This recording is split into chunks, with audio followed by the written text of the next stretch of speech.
नमस्कार साथियों, जोहार। और आज हम लोग बहुत दिनों के बाद फिर से हमारा जो सीरीज़ चल रहा था झारखंड के अमृत पुत्र, यानी झारखंड के महान क्रांतिकारी हो, झारखंड के महानायक हो, उसी कड़ी में आज की इस वीडियो में हम लोग झारखंड के और एक अमृत पुत्र, झारखंड के महान क्रांतिकारी, टाना भगत आंदोलन के प्रणेता, जनक, जिस समुदाय को महात्मा गांधी अपने सबसे प्रिय अनुयायी मानते थे, झारखंड का एक धार्मिक सुधार आंदोलन भी आप कह सकते हैं, इन सभी आंदोलन के जनक, महान स्वतंत्रता सेनानी और झारखंड के कह सकते हैं अमृत पुत्र के बारे में आज के इस वीडियो में हम लोग जानेंगे। तो आज के इस वीडियो में हम लोग जतरा भगत, जतरा उरांव जी के बारे में जानने वाले हैं। तो चलिए धीरे धीरे हम लोग स्टार्ट करते हैं और आपको ये सभी पॉइंट पता चलेगा कि इनके जीवन से जुड़े हुए सभी ऐसे पॉइंट आपको पता चलेगा कि कैसे इनको ज्ञान की प्राप्ति हुई थी, किस तरह से जतरा उरांव, जतरा भगत कहलाएं और पूरे झारखंड में एक क्रांति प्रारंभ कर दिया, जिसे हम लोग टाना भगत आंदोलन के नाम से जानते हैं। और उस आंदोलनकारी का प्रभाव, उसके समुदाय का प्रभाव ना केवल झारखंड में रहा बल्कि स्वतंत्रता आंदोलन में, चाहे वो असहयोग आंदोलन हो, चाहे वो सविनय अवज्ञा आंदोलन हो, चाहे वो भारत छोड़ो आंदोलन हो, इन सभी जगह पर टाना भगत समुदाय का एक विशेष प्रभाव देखने को मिलता है। वर्तमान में भी इस समुदाय का एक बहुत बड़ा प्रभाव झारखंड में हमें देखने को मिलेगा।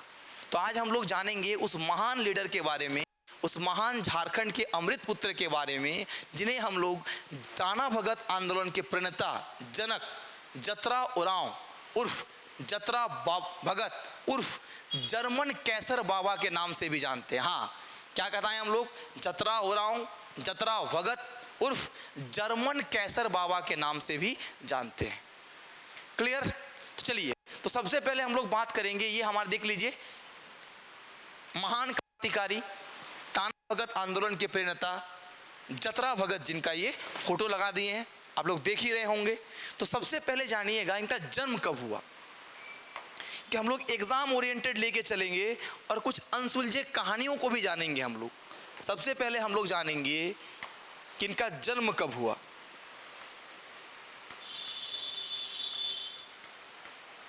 तो महान जतरा भगत का जन्म 2 अक्टूबर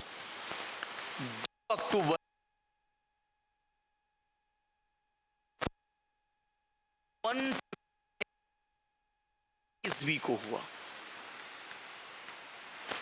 महान क्रांतिकारी, टाना भगत आंदोलन के प्रणेता जतरा उरांव जी का जन्म 2 अक्टूबर 1888 ईस्वी को हुआ।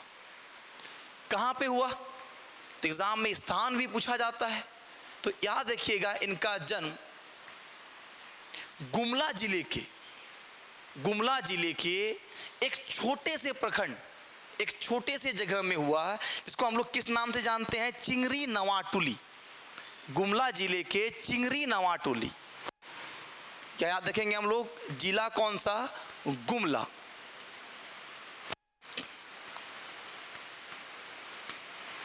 गुमला जिले के चिंगरी नवाटोली गांव में, चिंगरी नवाटोली।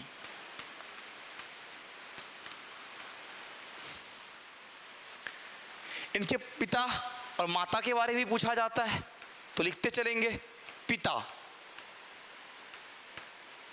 इनके पिता को कोडल उरांव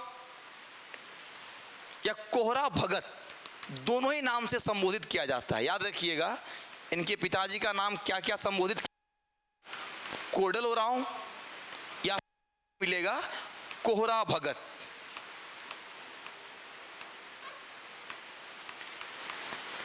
ये दोनों ही नाम से इनके पिताजी को संबोधित किया जाता है। जबकि इनके माताजी का नाम लिवरी उरांव या लिवरी भगत, लिवरी उरांव या फिर लिवरी भगत।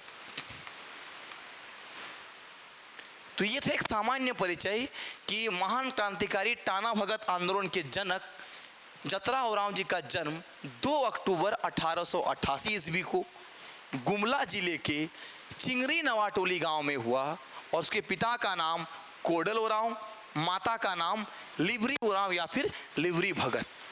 और इनका विवाह यानी इनकी पत्नी का नाम बंधनी उरांव था। याद रखिएगा, इनकी पत्नी का नाम क्या था? बंधनी उरांव। इनके पत्नी का नाम क्या हो जाएगा? बंधनी उरांव।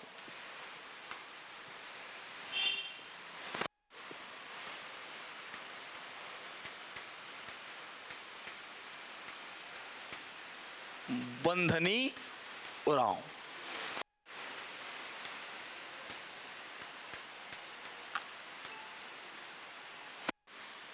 ठीक है। बाद में इनके 4 पुत्र और 2 पुत्रियां भी थी, ये भी याद रखिएगा। इनके 4 पुत्र एवं 2 पुत्रियां थी।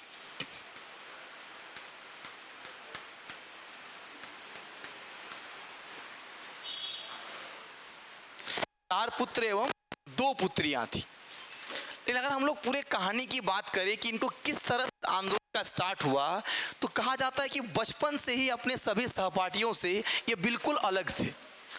बचपन से इन पर अलग प्रभाव था, अपने सहपाठियों से बिल्कुल अलग थे।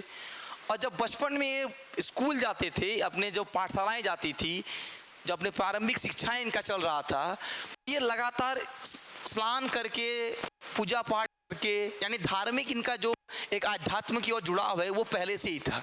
तो स्कूल जाने से पहले एक तालाब का नाम आप लोग याद रखिएगा कि अंगरलिया। अंगरलिया कि प्रतिदिन वो अपने स्कूल जाने से पहले, यानी पाठ्यक्रम को स्टार्ट करने से पहले, अपने साथियों के साथ अंगरलिया तालाब में स्नान करने के बाद ही अपनी शिक्षा का प्रारंभ करते थे, प्रारंभिक शिक्षा ग्रहण करते थे। और ये घटना लगातार चलता रहा। और इसी के बाद कहा जाता है कि कुछ समय बाद एक ऐसी घटना हुई जो पूरी तरह से इनके जीवन को क्या कर दिए? परिवर्तित कर दिए। क्या घटना थी वो? कहा जाता है कि एक दिन वो कुसुम के पेड़ पर चढ़ गए। किसके पेड़ पर? याद रखिएगा, कुसुम के पेड़ पर। क्या कह रहे हैं हम लोग कि अचानक से एक दिन टाना भगत यानी कि जतरा हो रहा हूं, क्या हुए? कुसुम के पेड़ पर चढ़ गए। और इस कुसुम के पेड़ पर चढ़ने के बाद, इस कुसुम के पेड़ में जो पक्षियों का घोंसला होता है, उस घोंसला से कुछ अंडे को अपने भगवे में डालकर, भगवा मतलब जो पहनने वाली धोती होती है, जो फोटो में अभी आप लोग देखे थे, इसे भगवा कहा जाता है। तो इस भगवा में, कुसुम के पेड़ में चढ़ने के बाद पक्षियों के घोंसले के उस अंडे को अपने भगवे में डालकर नीचे उतर रहा था। और इसी क्रम से इनके भगवे से अंडे नीचे गिर जाते हैं और वो अंडा वहाँ पे फूट जाता है, वो अंडा वो टूट जाता है। तो कहानी में क्या याद रखने वाली बात है कि किसके पेड़ में गए थे? तो कुसुम के पेड़ पर। और कुसुम के पेड़ से जब वो पक्षियों के अंडे उतार रहे थे अपने भगवे में डालकर, तो अंडा गिर के क्या हो जाता है? फूट जाता है। और उन्हें एहसास होता है कि वो केवल अंडा नहीं था, एक जीव था, क्योंकि अंडे में उसे भ्रूण दिखाई पड़ता है। याद रखिएगा, उस अंडे यानी फूटे हुए अंडे या टूटे हुए अंडे पर उन्हें क्या दिखाई पड़ा? भ्रूण दिखाई पड़ा। और इस घटना ने जतरा उरांव के दिमाग में इतना ट्रिगर किया कि उन्होंने शपथ ले लिया कि आज के बाद वो कभी भी जीव हत्या नहीं करेंगे। याद रखिएगा, इसी घटना ने धीरे धीरे जतरा उरांव का जो जुड़ाव है, जो आध्यात्मिक ज्ञान है, उसकी जर्नी को स्टार्ट कर दिया। और इन्होंने शपथ ले लिया कि आज के बाद कभी भी जीव हत्या नहीं करेंगे, जीव हत्या नहीं करेंगे।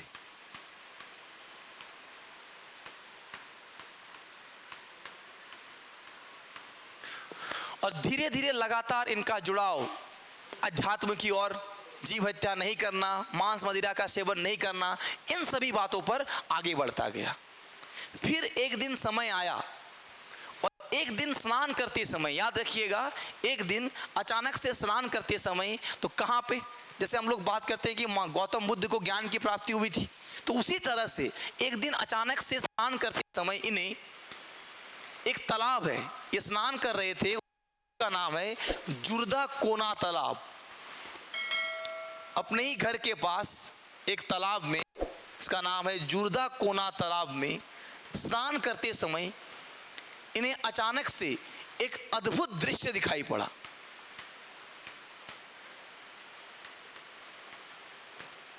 अद्भुत दृश्य दिखाई पड़ा और इस दृश्य ने जतरा उरांव को जतरा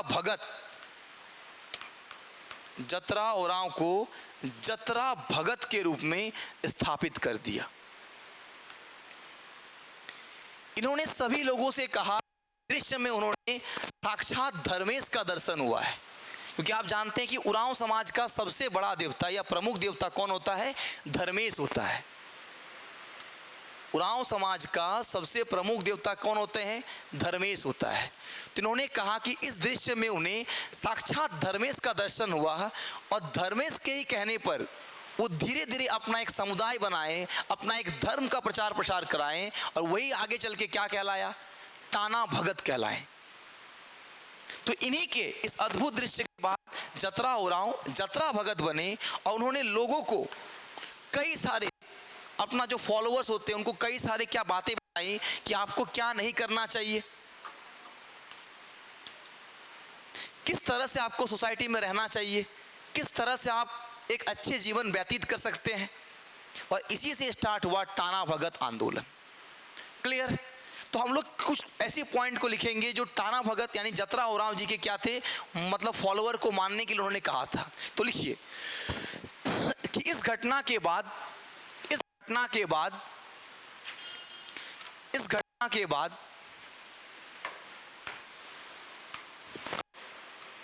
जतरा उरांव ने,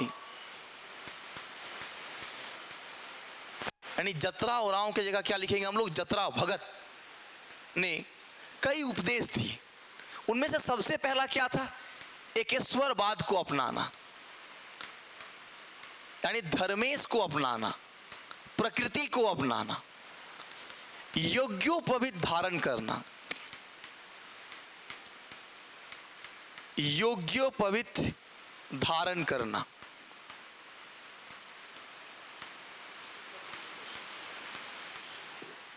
और क्या था इनका? मांस मदिरा का सेवन नहीं करना,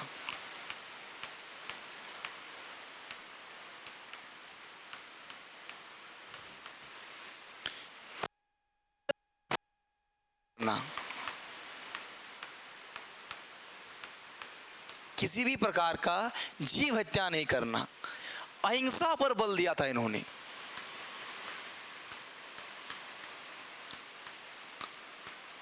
अहिंसा पर बल दिया था इन्होंने। और साथ ही साथ इन्होंने कहा था कि बृहस्पतिवार को यानी गुरुवार को हल नहीं चलाना है।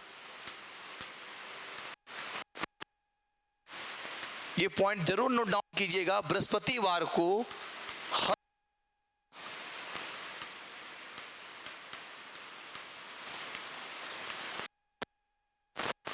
बृहस्पतिवार को हल नहीं चलाना।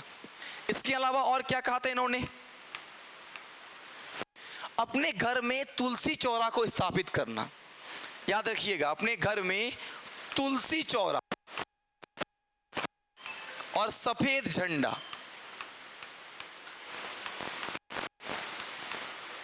तुलसी चौरा एवं सफेद झंडा,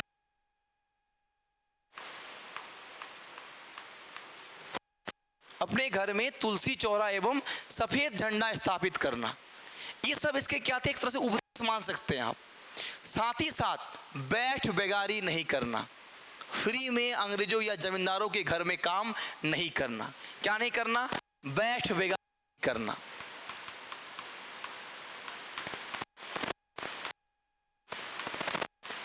इन्होंने लोगों से कहा कि यह धर्मेश का आदेश है, बैठ बेगारी नहीं करना। ये सब के सब टाना भगत के क्या थे? उपदेश थे। तो जल्दी से आप लोग एक बार स्क्रीनशॉट ले लीजिए।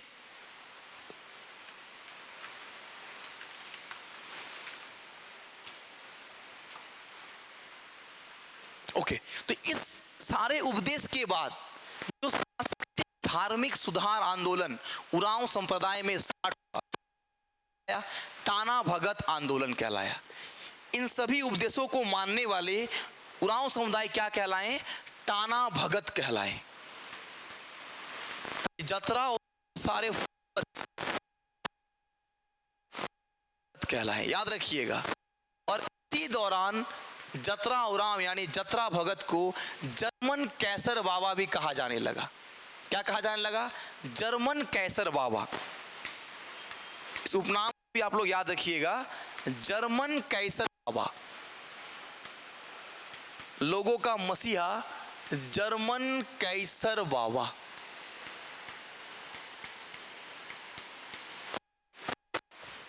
क्लियर? तो जिन्होंने इस उपदेश को माना, तो ये उपदेश कहीं ना कहीं जमींदार अंग्रेज उसके तो खिलाफ थे, ये बैठ बेगाई नहीं करना है। तो जब ये अपने अनुयायियों को, फॉलोअर्स लोग को ये कहने लगे कि किसी भी प्रकार से जमींदार के घर में या किसी भी महाजन के घर में अंग्रेजों के स्थान पर बैठ बेगाई नहीं करना है, काम करने नहीं जाना है, तो लोगों ने धीरे धीरे काम करने जाना बंद कर दिया। क्योंकि टाना भगत का ये क्या था? आदेश था। तो इसीलिए कहा जाता है कि इस सारे घटना ने, जो ये सांस्कृतिक धार्मिक घटना था, सांस्कृतिक और धार्मिक उपदेश था, ये एक आंदोलन का रूप ले लिया और जिसे टाना भगत आंदोलन कहा गया। टाना भगत आंदोलन कहा गया। लेकिन एग्जैक्टली अगर डेट आपसे पूछ ले इस आंदोलन की शुरुआत कब हुई, तो एग्जैक्टली डेट माना जाता है 21 अप्रैल 1914। 21 अप्रैल 1914। जैसे जैसे धीरे धीरे ये आंदोलन बढ़ता गया, टाना भगत के जो फॉलोअर हैं, जतरा उरांव के जो फॉलोअर हैं, वो बढ़ते गए। लोगों ने बैठ बेगारी करना बंद कर दिया, जमींदार साहूकार के घर में काम जाना बंद कर दिया। तो अंग्रेजों ने इस पर यह नियम लगाया, ये जुर्म लगाया कि आप लोगों को काम करने से रोक रहे हैं, आने से रोक रहे हैं, और इसी कारण से इनको गिरफ्तार करके 1916 में, याद रखिएगा 1916 में टाना भगत यानी कि जतरा उरांव और उनके 7 फॉलोअर्स, 7 अनुयायियों को गिरफ्तार कर लिया गया 1960 में। किस जुर्म में? आप लोगों को काम करने से रोक रहे हैं, अंग्रेजों के खिलाफ कर रहे हैं। और इन्हें गिरफ्तार करके गुमला जिले के अनुमंडल पदाधिकारी, गुमला जिले के, याद रखिएगा, अनुमंडल पदाधिकारी,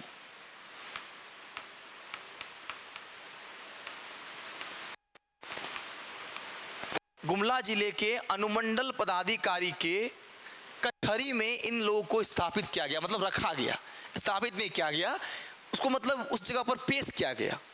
1916 में टाना भगत और उनके 7 अनुयायियों को गिरफ्तार करके गुमला जिले के अनुमंडल पदाधिकारी के समक्ष पेश किया गया, कचहरी में पेश किया गया। और इस जगह पर टाना भगत को 1 साल की सजा हुई, 1 साल की जेल की सजा दी गई कि आप लोगों को भड़का रहे हैं केवल इस बात पे। और क्या भड़का रहे हैं कि आप बैठ बेगारी मत कीजिए, फ्री में काम करने मत जाइए। कि उस समय हम लोग ब्रिटिशर्स के क्या थे? गुलाम थे। तो अंग्रेजों ने टाना भगत को इसी दौरान इस गुमला जिले के अनुमंडल पदाधिकारी के कचहरी में टाना भगत को क्या दिया गया? 1 साल की सजा हुई, 1 साल की सजा हुई।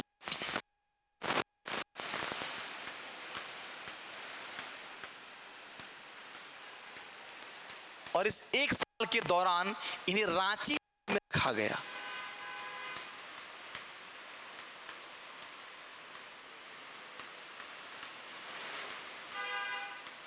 कई बार पूछा जाता है कि सजा के दौरान टाना भगत जी को किस जेल में रखा गया था, तो रांची जेल में रखा गया था।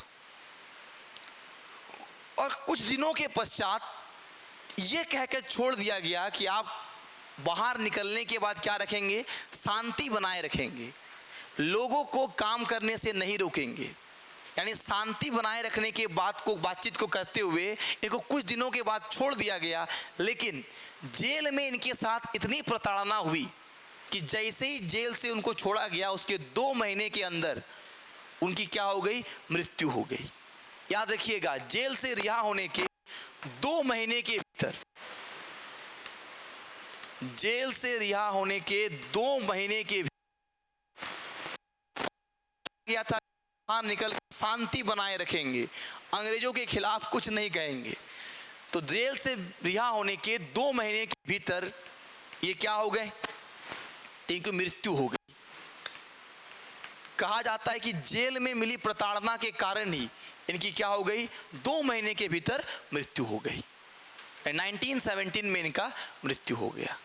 लेकिन इन्होंने जो आंदोलन प्रारंभ किया था, टाना भगत आंदोलन, ये रुका नहीं, ये आज भी जारी है। आज भी उरांव में एक बहुत बड़ा समुदाय है जो टाना भगत के जो फॉलोअर्स हैं, वो उस उपनियम कानून को आज भी मानते हैं, फॉलो करते हैं। और आज भी ये जो आंदोलन था, धार्मिक सुधार आंदोलन, ये आज भी जिंदा है। तो टाना भगत जी के मृत्यु के बाद भी ये आंदोलन चलता रहा। और हम लोग देखते हैं कि जब भारत के स्वतंत्रता आंदोलन में असहयोग आंदोलन, सविनय अवज्ञा आंदोलन, भारत छोड़ो आंदोलन, इन सभी आंदोलनों में इनका सहयोग रहा, टाना भगतों का एक बहुत बड़ा सहयोग रहा। तो जल्दी से आप लोग नोट डाउन कीजिए, फिर कुछ पॉइंट पे हम लोग बात करेंगे।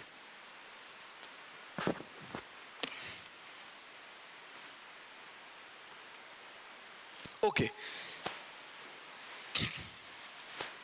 याद रखिएगा कि महात्मा गांधी जी जब टाना भगतों से मिले तो महात्मा गांधी टाना भगतों को अपना प्रिय अनुयायी मानते थे। क्योंकि टाना भगतों का एक बहुत अच्छा संगीत था कि टाना बाबा टाना, टान टून टाना, भूतनी के बाना, जैसे कि मांस मदिरा पीना मना।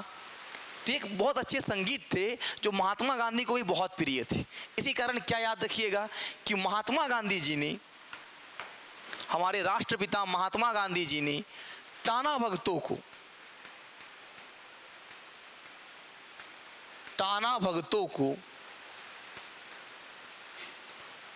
अपना प्रिय अनुयायी माना था।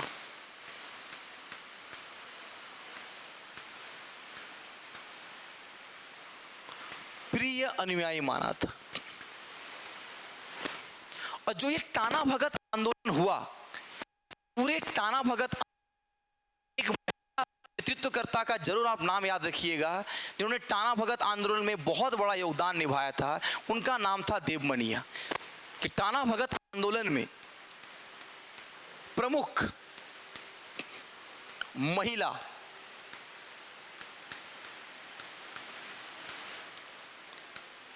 देवमनिया नामक थी। देवमनिया ये टाना भगत आंदोलन कहां हुआ था, यानी गुमला, लोहरदगा, इस वाले क्षेत्र में होगा। कारण भी क्या है कि जैसे ये क्षेत्र है जहां पे टाना भगत का जन्म हुआ, उसी क्षेत्र में क्या होगा, आंदोलन भी होगा। तो अलग अलग क्षेत्र में कुछ इनके फॉलोअर ने भी लीडरशिप किया था, जो एग्जाम में पूछे जाते हैं। तो जल्दी से लिख लीजिए कि टाना भगत आंदोलन के दौरान किस क्षेत्र में इनके किस फॉलोअर ने, शिष्य ने आंदोलन को लीड किया था। तो सबसे पहले मांडर में शिबू भगत। मांडर में कौन थे, शिबू भगत।